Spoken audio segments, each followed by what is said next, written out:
caviar. It's the food of the rich. It is so sophisticated. It's really like no other food. That taste of the ocean, of the sea. Икра – это прежде всего это не еда, это не пища, это настроение. It's not just food that you put in your mouth. It's an experience. Caviar, known for being the most expensive food on Earth. People are willing to pay amazing sums for it. Throughout history, caviar has been the most coveted of delicacies. It has this myth around it that adds to its value. People associate caviar with sophistication and power. Caviar has it all. On the one hand, royal families consume caviar, and on the other hand, criminal gangsters. So the upper world meets the underworld. In the past, it was actually the food of the poor. When I lived in Russia, we had caviar for breakfast because it was so plentiful. Today, it can sell for up to $35,000 a kilo. Everyone's heard of caviar. People associate caviar with luxury. It's the most expensive food on the planet. But I suspect that very few people understand where caviar actually comes from. This extraordinary food is, in fact, just the eggs of a fish. But this is no ordinary fish. This is a fish whose fate has been shaped by politics, religion, and war. Once plentiful, they are now the most endangered group of species on Earth. It's 250 million years old. It's like we are losing a dinosaur from our planet. It could withstand ice ages and it could withstand all the changes that have happened to the world in the last 180 million years. But the one thing they couldn't withstand was industrialization. History has not been kind to this fish. It is kind of amazing that they have survived this long. Now the battle is on to save this extraordinary prehistoric creature. This really is a race against time. If we do nothing, these species will undoubtedly become extinct. This is the incredible story of the sturgeon and one man's obsession to save it from oblivion.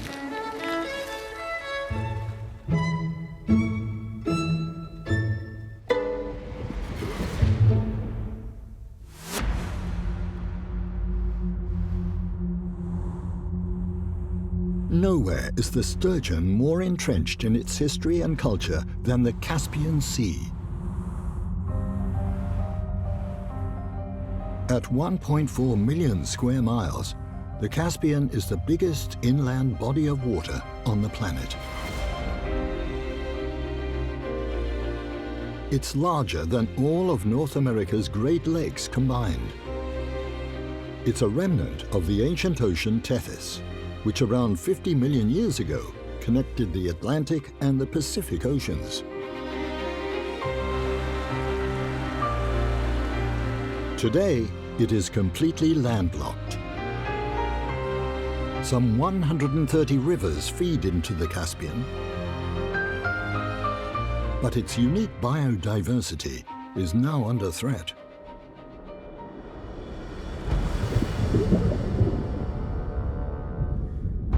During the Soviet era, pollution from oil refineries, dam building, overfishing, and poaching has led to a massive 90% decline of the Caspian sturgeon population.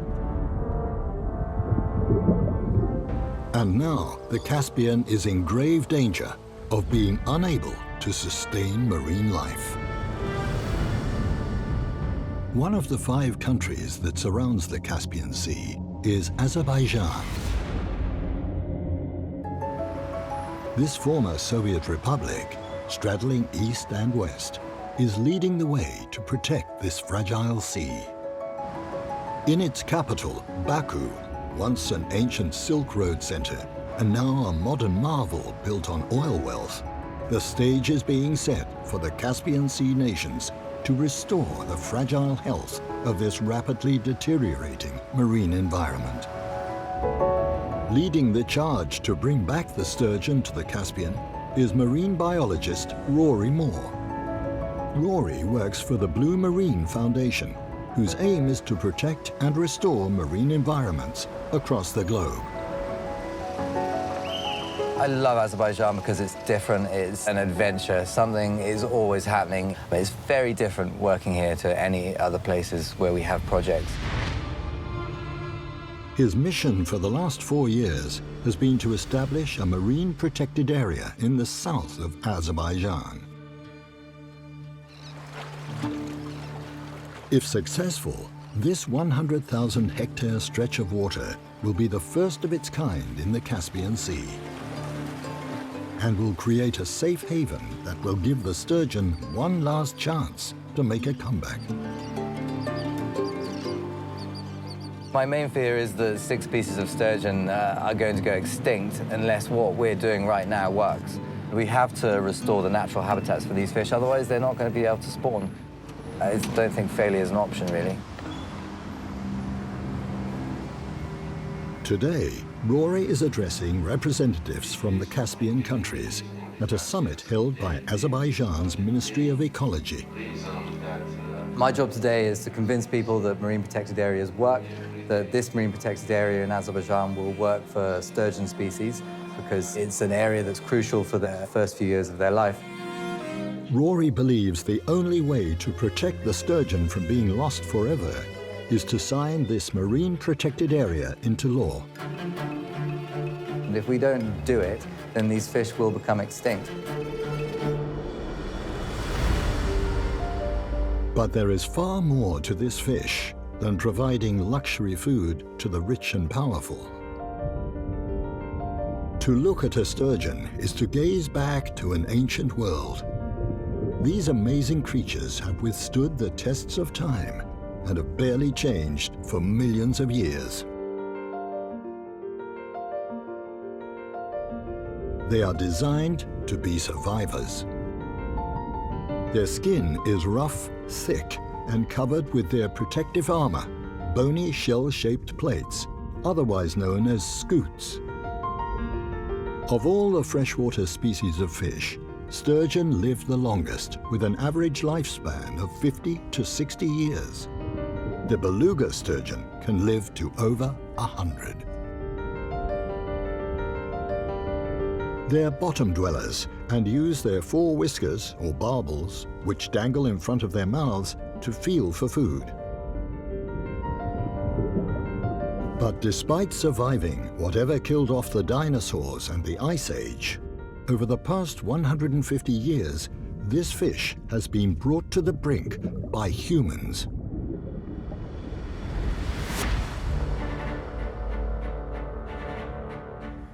The turning point for the sturgeon's fortunes in the Caspian began during the final years of the Russian Empire.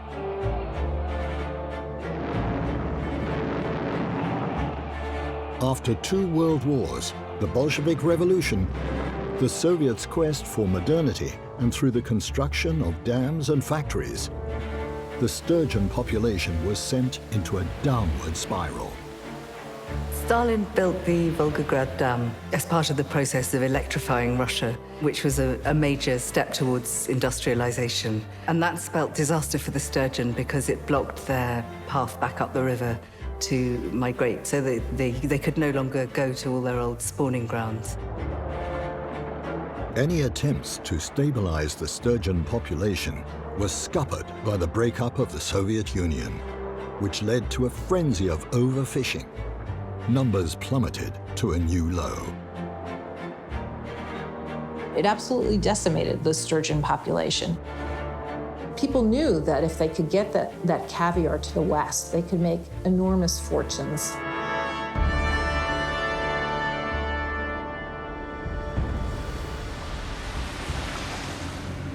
For the last 4 years, Rory has been building his case to secure the first marine protected area in the Caspian. The proposed site is next to an area of fishing communities in southern Azerbaijan. During the 1970s and the 80s, towards the end of the Soviet era, sturgeon and salmon were fished to the brink of extinction, which led to a Caspian-wide ban in 2009.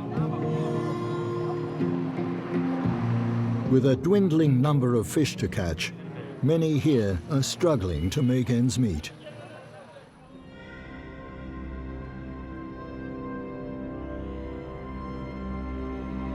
This stretch of water could be the perfect place for sturgeon to thrive.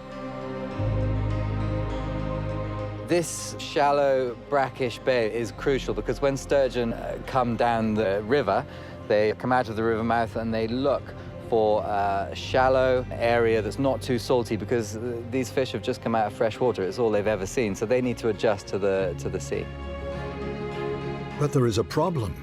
It's perilously close to a traditional fishing ground.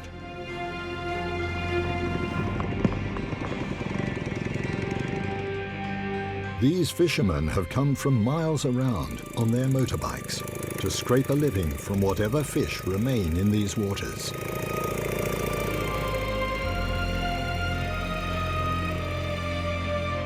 Like many generations before them, they're using gill nets, which are walls of netting that trap fish by becoming entangled in their gills as they try to swim through. Gill nets are a massive problem for sturgeon because we know that once or twice a year they come from the sea and they come to the river mouths and they swim up them to spawn. So the fishermen extend these nets over the river mouths or up the shoreline and they'll catch anything that's moving. It just shows that this area really, really needs protecting because there's very little to stop this happening. With the value of caviar so high, any sturgeon caught in these gill nets are a temptation to keep. The fishing communities around here, they live off the sea, obviously, and it's a really grey area between what's poaching and what's not. We never see sturgeon in their boats, but then they'd never show us. With barely any sturgeon left to catch and poor returns on other fish, many in these coastal fishing communities have fallen on hard times. You can't underestimate the impact you have on communities if you're trying to protect these fish. These fish are incredibly valuable. If you're taking away the opportunity for someone to poach a sturgeon, you can be taking hundreds of dollars away from their household, which means a yearly income. So it's dangerous because these fish are so valuable. There's a price on their heads. In these closed fishing communities, talk of poaching is a taboo subject, and many feel bitter that it brought about the demise of their livelihood. I'm Rory. Zafar. When you were fishing years ago, before sturgeon fishing was illegal, did you catch very big fish around here? En büyük balık 450 kilogram. Bölge balığı. Beluga balığı 450 kilogram. Ancak 100, 150, 200 kilogramlı balıklar həmişə olub. The sturgeon, the fish, must have been a very big part of your life. Now that it's gone, does that feel like a great loss? Nərətifli balıqların azalmağı, yoxa çıxmağı əlbəttə bizim ölkəmiz üçün, elə bizim kəndimiz üçün də böyük itkidir. Çünki bizim iqtisadiyyatımızın böyük bir hissəsi idi vaxtilə nərətifli balıqlar. Azərbaycanda olanlar da dünyanın hər yerinə gedir. Təkcə biz üçün yox, bütün dünya üçün itkidir. Mən bayaq qeyd elədim.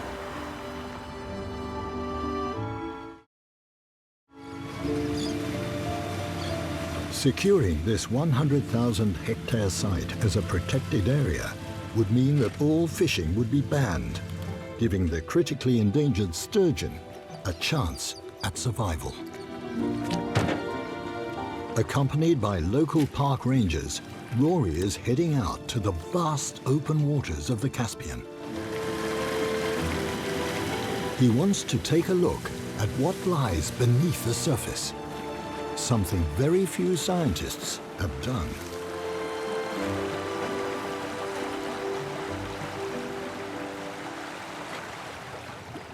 So right now, we're in the channel that runs from the Caspian Sea right up into the Velice river mouth.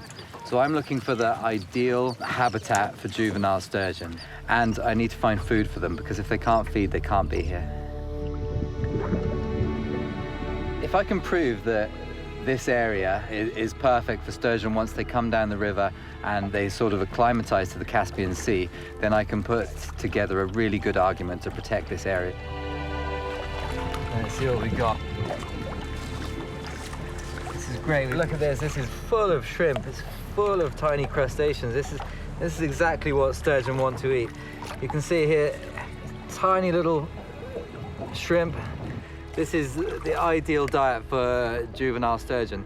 This is what they're going to be feeding on for the first few years of their life before they make their migration out into the Caspian Sea, where they might spend 15 years before they come back to this river to reproduce again. So this couldn't be better. No one is certain just how many sturgeon are left in the Caspian and its surrounding rivers. International experts have predicted that at the current rate of decline, sturgeon will be fully extinct in the wild within just a few years. Rory would be extremely lucky if he saw a wild sturgeon here. So he's going to try a completely different way of finding this elusive fish. Something never done before in the Caspian Sea. In Surrey, just outside of London, UK, a team of researchers are using a groundbreaking tool that changes everything in marine science. Using environmental DNA, or just eDNA, scientists can now identify fish and other animals just by collecting a small sample of water. eDNA is genetic material that we collect which isn't attached to the animal that it came from. So what we now understand is that when animals live in water or they come into contact with water, they leave traces of genetic material, just like how when we touch things with our hands, we leave a fingerprint, and there's DNA in that fingerprint that we can use to identify the person it came from. And we can catch that material from the water and isolate the genetics from it and use that to identify the species that it came from. The old way of doing it was quite invasive for the fish, so it involved pulling them out of the water, electrocuting them so they're stunned, and the more we can do to reduce the impact that we have on the actual animals, the better. eDNA testing is a new technology. When I was in university studying marine biology, it didn't exist. If you wanted to know which fish were here, you'd have to net for them, you'd have to dive and see if you can find them, and then you'd have to track them. With eDNA testing, I can find out what's here without doing any of that. Now, no one's ever done that in this national park, no one's ever done that in the Caspian Sea. So it's a real first, and it's going to be really exciting to get the results. There's been so much overfishing in this sea over the last 50 years that we don't know if they're here anymore. So I would hope to find sturgeon, 1, 2, 3, 4, 5 species of. I'd hope to find Caspian salmon. And then I think we might find some lamprey, maybe some pike perch, and we might find something that no one even knows is here. And my biggest fear is that there's not going to be anything in here. We're going to take it to the lab and they're going to tell me that there's no fish. Collecting an eDNA sample might only take a few minutes, but Rory will have to wait several weeks before these results can be revealed.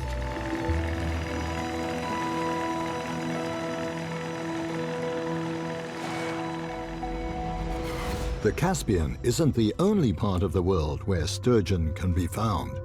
In fact, they inhabit the waters all across the northern hemisphere. 9 of the 26 sturgeon species can be found in North America. And just like their Caspian cousins, history has been deeply unkind to them. In the late 1800s, there were more than 15 million sturgeon in the Great Lakes alone. Sturgeon originally were very, very abundant. They were so abundant that they actually became a nuisance to commercial fishermen in their gear. So often they would just take them out of the nets and they would throw them on shore and stack them up like cordwood, let them dry out. They would burn them in steamers on the Great Lakes as fuel. It wasn't always universally loved and desired. For a very long time, people in Western Europe and in the United States were repulsed by this fish. And amazingly, if they would catch a sturgeon, they would feed the roe to their pigs. because it had no value to them. This all changed in the 1880s with the arrival of European caviar traders. A couple Germans came over and showed people how to process the caviar and how you can make a very nice smoked meat product. It was called Albany beef at the time. And a huge industry then sprung up for the flesh and especially for the caviar, and they would ship barrels and barrels of caviar back to Europe. The nouveau riche of France and Germany had completely taken to caviar. Many important establishments, such as the Ritz Hotel in Paris, started to include caviar on their menus. For a brief time in the late 19th century, New Jersey was the largest producer of caviar in the world. There was more caviar going to Europe from the USA than from Russia. It was so abundant because there were so many sturgeon. So for a number of years, the bars would just use them like they would peanuts. They would use just for bar food, just to bring the patrons in. And it was a nice salty thing, so it made people drink more beer. In this frenzy of demand, the rivers and lakes in the eastern USA became emptied of sturgeon. It was a gold rush. There was just so much money to be made. Nobody really thought about, well, if these sturgeons aren't spawning and if there's no new generation being born, there'll be no sturgeon next year or the year after that. In just 30 years, sturgeon catches went from tens of thousands of fish down to only a handful.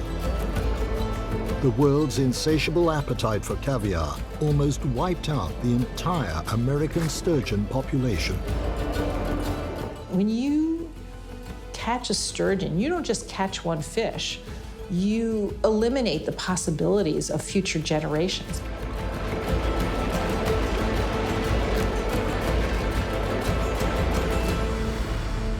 "100 years later, in the heart of the Midwest of the United States, the sturgeon has become a conservation success story. Rory has traveled to Wisconsin to find out how one sturgeon population has managed to make an incredible comeback. In the Caspian, we're up against so many challenges. It's kind of easy to think that it might be impossible to restore these populations, but they've done it here in Wisconsin. And I want to learn how they've done it and take that back to the Caspian to restore populations there. For Rory, this is also a very personal journey. It is in America where he first developed his affection for this prehistoric creature. Ever since I was a kid, I've been around fish. I spent my summers on my uncle's sturgeon farm in California, taking the eggs from the fish, fertilizing them, fishing a lot, taking the fish out of the tanks, and ever since I was sort of obsessed with rivers, with the ocean, and with marine conservation in general. Rory is heading for a small town called Shawano on the banks of the Wolf River. It's known for being the best place on the planet to see sturgeon in the wild. This town is clearly all about sturgeon. I'm driving down the main road here and I've just driven past a 5-meter-long sturgeon at the side of the road. Not a real one, but it's, they're obviously very important to the people who live around here. Sturgeon are extremely fussy about where they lay their eggs, and just to find the right spot, they'll travel over 100 miles, covering up to 20 miles a day to reach their spawning grounds. The fish's internal wiring demands that it returns to the same area, even to the same spot where it was hatched many years earlier. Despite dedicating many years to saving the sturgeon, Rory has never seen one in the wild. I'm excited. You know, I've been working with these fish for a long time, and I've never seen sturgeon in the wild, and I've never seen sturgeon spawning. So for me, this is a big event. It's really exciting to go and actually see these prehistoric fish moving up a river and spawning naturally. There's no other place in the world where you could do that.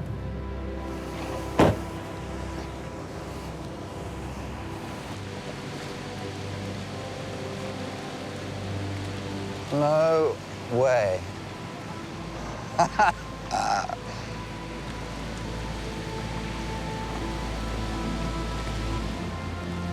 That is unbelievable. Right here. Look, they're spawning right here on the gravel. They're coming right up onto the rocks and laying their eggs. There's the female releasing her eggs and the male fertilizing them. I've never seen anything like this before in my life. Remarkable, absolutely remarkable. It's the most incredible thing I've ever seen. And they're everywhere. There must be hundreds of them.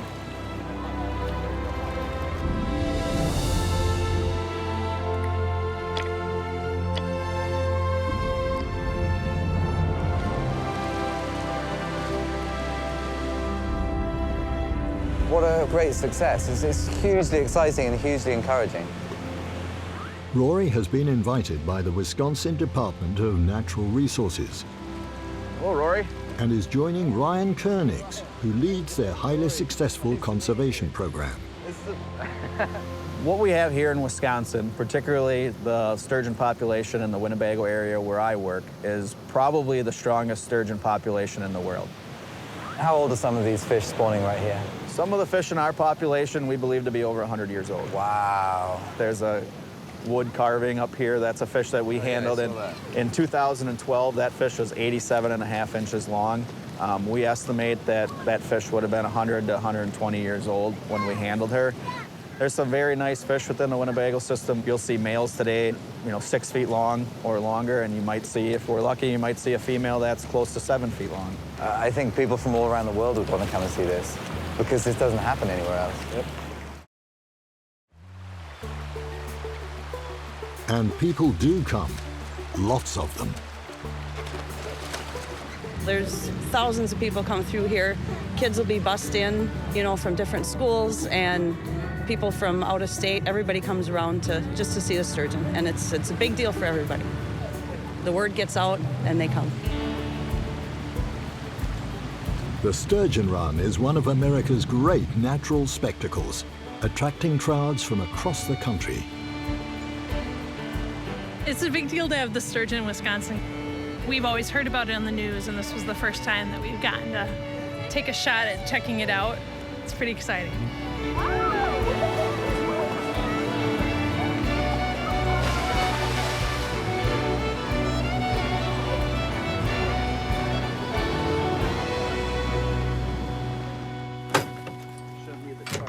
For biologists Ryan Koenigs, this 10-day spawning period is by far his busiest time of year.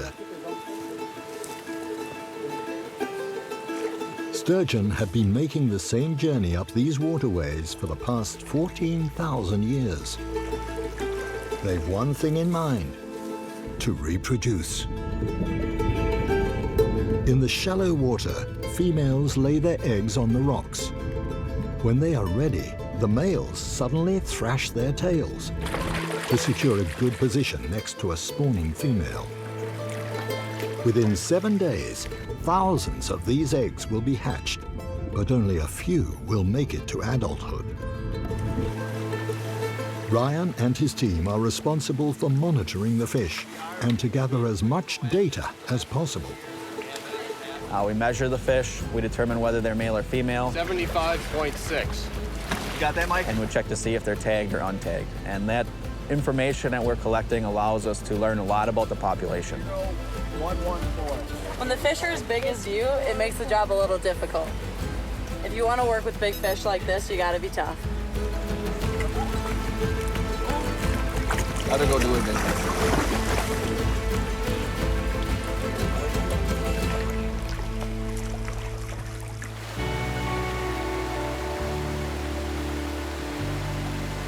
With approximately 45,000 sturgeon in the Lake Winnebago system, another pair of hands is certainly welcome.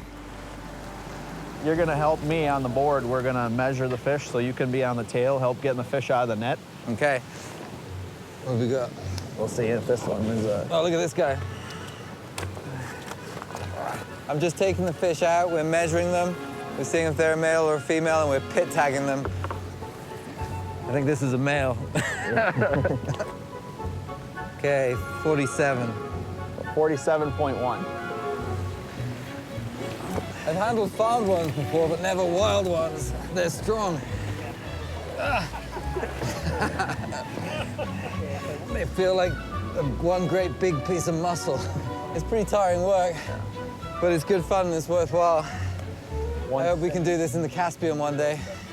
Sturgeon have made such a rebound in Wisconsin that they can now help revive the lakes and rivers in other states from which sturgeon died out decades ago.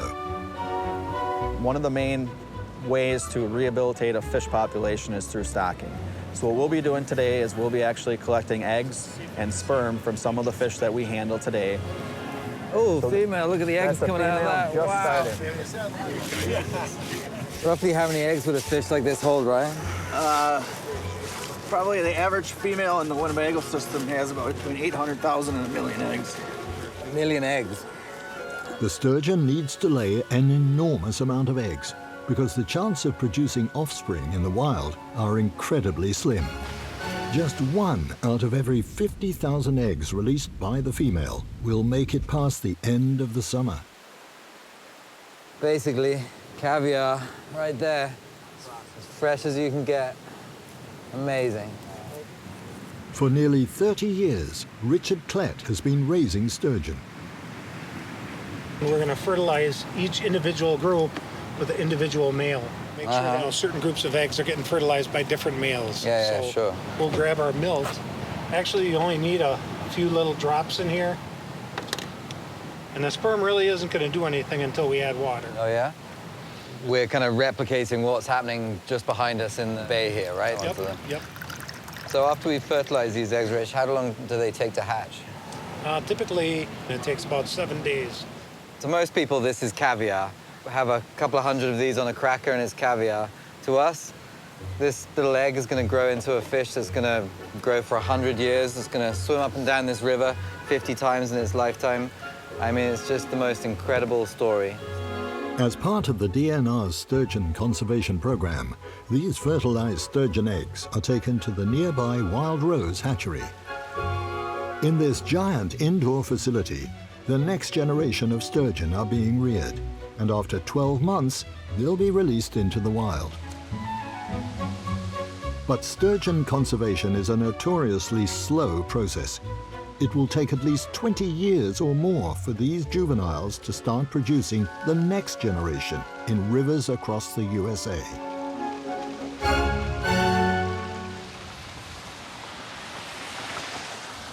It's Rory's last day, and he's just about to take an important call. So I just had an email last night from the eDNA lab in the UK telling me that they've got the results through from the samples that I took from the marine protected area in the Caspian to see if there are any sturgeon present. So I'm hoping that there's going to be sturgeon there, but we'll see. Hey Kat, it's Rory, how are you? Hey Rory, I'm great, thanks. I hear that the eDNA results are in from Azerbaijan. They are. So yeah, I'm happy to sort of talk you through them. So in total, we found 21 species of fish in the 2 filters. Wow. Also 20 species in 1 filter, and 10 of those species were found in the 2nd filter. Sadly, none of them were sturgeon. Oh no. It's not the news Rory wanted to hear. Sorry, I know it's disappointing, but it was always a long shot to find something rare in just 2 samples. But it does add weight to his campaign. I think the fact that we didn't pick up trace of any of these fish just strengthens the argument for protection and restoration. This makes me want to protect these fish even more.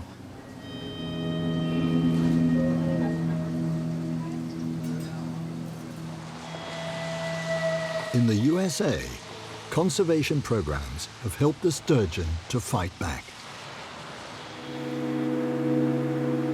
Rory's aim is to do the same for the sturgeon in the Caspian Sea by creating a marine protected area, the first of its kind.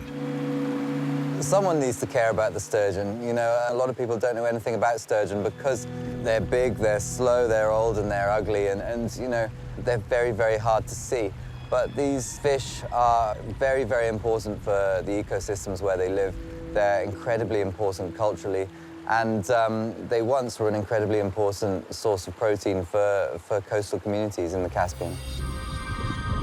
Since the end of World War II, the battle to save the sturgeon in the Caspian was consistently being lost. During the 1950s, to make up for the devastating impact that dam building had on the sturgeon's ability to spawn, the Soviets began to build many hatcheries across the Caspian and released millions of sturgeon into the rivers. But despite the population stabilizing, their habitat continued to degrade. I mean, the Soviets really had no environmental sensibility, and the Soviet Union was enormously polluted. I mean, they would dump all kinds of things, nuclear waste. I mean, they were very cavalier about all sorts of pollution. So the combination of the dams and the factory pollution really had a tremendous effect on the sturgeon populations. And then, in 1991, came the breakup of the Soviet Union. Communism had been hard enough on the sturgeon, but capitalism would prove far worse. The dissolution of the Soviet Union resulted in the collapse of management and control systems of the fishery industry. Consequently, criminal groups emerged to take over the activities regarding caviar trade. And this resulted in the end in overexploitation of sturgeon stocks in the 90s. Everyone became a poacher. It became a free-for-all. People went out poaching just to feed their families. Caviar became also an underground method of payment. It became a form of bribery. During this time, it was crazy. Caviar was everywhere. Poachers were active on a massive scale. It was estimated that the illegal trade was around 6 to 10 times the legitimate trade. I think there was also this case with a funeral car with half a ton of caviar being seized by the officials in Russia. In the 1990s, Russian authorities battled with organized crime groups to put an end to the caviar black market, which had become increasingly violent. It's not just a luxury food, no. It's a dangerous product as well. In 2002, in response to the high levels of poaching and the illegal trade, Russia banned the sale of all caviar produced in their Caspian Sea territory. Then in 2014, sturgeon fishing was banned throughout the entire Caspian Sea. And now, Russia is working to restore the sturgeon population in the Astrakhan region, once the caviar capital of the world. But despite this, poaching in the Caspian is an ongoing problem. Poaching in the Caspian for sturgeon has been disastrous for the populations. It's too easy to catch these fish when they're migrating. In response to the growing problem of illegal fishing, Azerbaijan created an anti-poaching task force to patrol its 500-mile shoreline on the Caspian. Məlumat daxil olub ki, Xəzər dənizinin Neftçala rayonu ərazisində, akvatoriyasında deməli qanunsuz balıq ov ilə məşğul olanlar var. Onunla bağlı əməliyyat tədbirlərinə başlamışıq. Əməkdaşlar cəlb olunub. Ismail and his team have to be prepared for anything. Poachers here can carry guns. Hər hansı bir təhlükə baş verərsə, bu təhlükənin qarşısını almağa hazırıq. Silahlı ola bilərlər, silahdan istifadə edə bilərlər. Onun üçün də biz tam hazırlıqlı vəziyyətdə onlarla mübarizə tədbirlərini həyata keçiririk. Görüşən kapitan. The crew has spotted a suspicious fishing boat in the distance. They have to reach it quickly before the fishermen can dump their illegal catch overboard. If they're caught red-handed, this is a serious offense. there has been a serious decline in all types of fish, and for some fishermen living in areas where economic opportunities are slim, catching a sturgeon is a risk worth taking.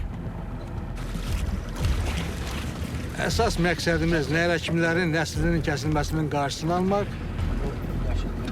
Əksinə, nəhər həkimlər bərpa olunsun, əvvəlki illərdə olduğu qədər nəhər balığı Xəzər dənizimizdə mövcud olsun. It's clear these fishermen haven't committed any offense. Judging by today's catch, there isn't much to celebrate. Even if they wanted to net a sturgeon, they'd be lucky to find one. A sign of the times in a sea whose marine life has suffered decades of overfishing and industrial pollution. We cannot save sturgeon and we cannot stop poaching unless there's an alternative for fishing communities. We need to build industry, we need to educate people, we need to create awareness. And there needs to be a viable alternative in rural regions. Otherwise, people will always poach these fish as long as they exist.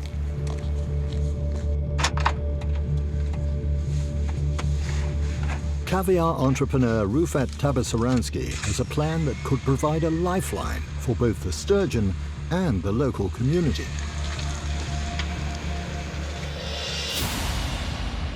Я сейчас собираюсь навестить одного человека, который очень хочет завязать своим браконьерским прошлым. Мы нанимаем браконьеров, потому что считаем, что, во-первых, они очень хорошо разбираются в осетровых, в осетроводстве. Многие из них когда-то работали на аквакультурных фермах еще при Советском Союзе. И мы надеемся, что, предложив браконьерам альтернативную работу, мы сможем уменьшить воздействие на дикую природу.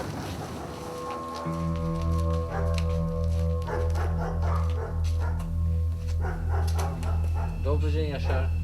Like many in this area, Yasser is struggling to make ends meet as a fisherman. Приняли нас. Яшар, вас когда-нибудь ловили? Улов. Или пяли. Улов. Было такое. Хорошо, а если, предположим, вот, давайте так, мы вам предлагаем работать у нас на нашей компании, вы согласились бы? Пяли разум. Отлично, отлично. Очень. Наша задача это как раз сделать так, чтобы в море осетрина опять появилась. Поэтому очень надеюсь, что если как-то вот вы сможете эти новости распространить, и мы бы больше к себе привлекли рыболовов. Все, добро пожаловать.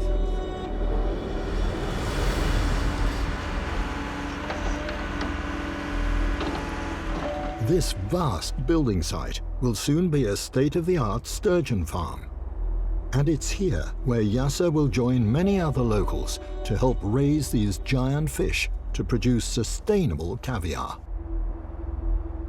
The demand for caviar has never been higher, and it's set to continue to grow. Once responsible for the sturgeon's demise, today it is the caviar industry that could hold the key to the sturgeon's survival. Aquaculture or fish farming has a bad reputation, and rightfully so. People associate aquaculture with pesticides and antibiotics, and we haven't done it very well until now.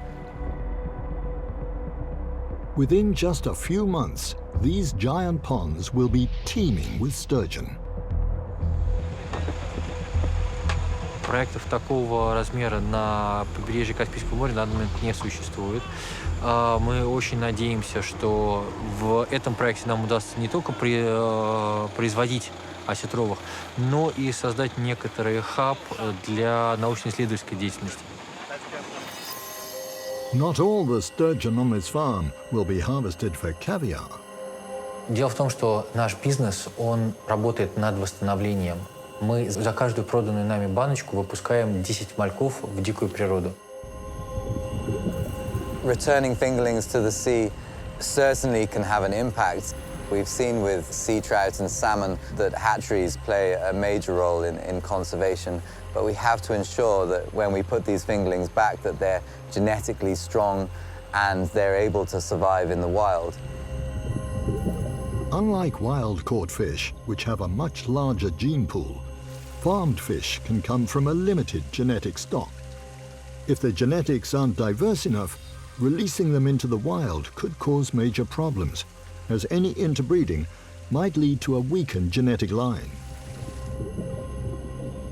By turning poachers into gamekeepers and restocking the Caspian by releasing hundreds of young fish every year, people like Rufat are showing that conservation and aquaculture can work together. Разница в sustainable икре и обычной, она в том, что потребитель, который выбирает sustainable икру, он знает, что он не наносит вред природе. И мы понимаем, что сейчас, если таких людей будет становиться больше, то мы дольше будем сохранять нашу планету. I think that if people learnt about the story of the sturgeon, how much of an effort it is for this great female fish to swim through the Caspian Sea, to swim 500 kilometers up the Kura River and lay her eggs, then to swim back past a maze of gill nets into the sea. I don't think people would want to eat wild caviar. Nearly 3 billion people depend on the ocean for food.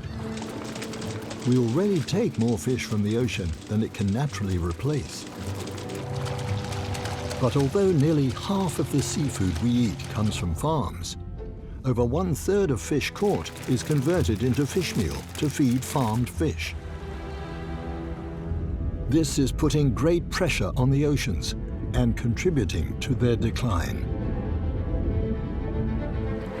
For every kilogram of farmed fish, farmers use the same weight in wild-caught fish, such as anchovies or mackerel. Another major ingredient for fish feed is soy. Huge demand for this crop has led to massive deforestation.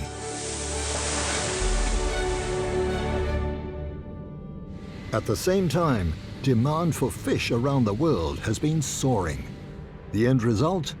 Empty oceans and destroyed ecosystems.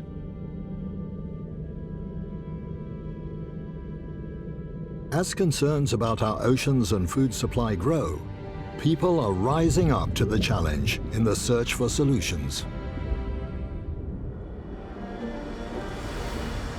In the heart of the Netherlands, known for being the Silicon Valley of agriculture, researchers have come up with a groundbreaking way to feed fish. This is the largest insect farm in the world. They're being bred to help tackle the rising global food problem. Insects are really packed with valuable nutrients, so that includes proteins, but also fats that the fish require. Because of the high protein value, insects can easily replace the proteins in fish feed. The insects can be fed with fruit and vegetable waste, which makes them the ideal, sustainable and natural ingredient for fish feed. So in essence, insects can help the oceans by being a very good replacer for the proteins that people at this moment get from the oceans. So far, insect feed has been trialed on salmon, and the results have been successful. Trials for feeding sturgeon have just started, and this could pave the way for many other fish farms around the globe. We need to change the way aquaculture is being executed today. If we don't, then we will deplete our resources, in particular in the oceans, more and more. And it will result into the extinction of many species. By changing the food that our food eats, not only can we help preserve marine life, but also meet the nutritional needs of a world whose population is set to hit 10 billion by 2050.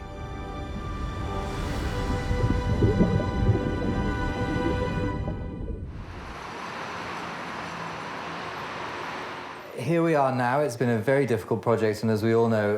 Following years of fieldwork and investigation, Rory's pleas have been heard, and it's decision time. Great task indeed. I think the take-home message for me is that we mustn't lose hope. We must keep trying. We must keep doing scientific research, and we must keep working with local communities because we don't have any choice but to save these fish. Okay, thank you very much. I hope I showed people that a marine protected area in Azerbaijan will restore populations of sturgeon. And I just hope that it happens soon. It's now or never for this legendary fish, which has been around since the time of the dinosaurs.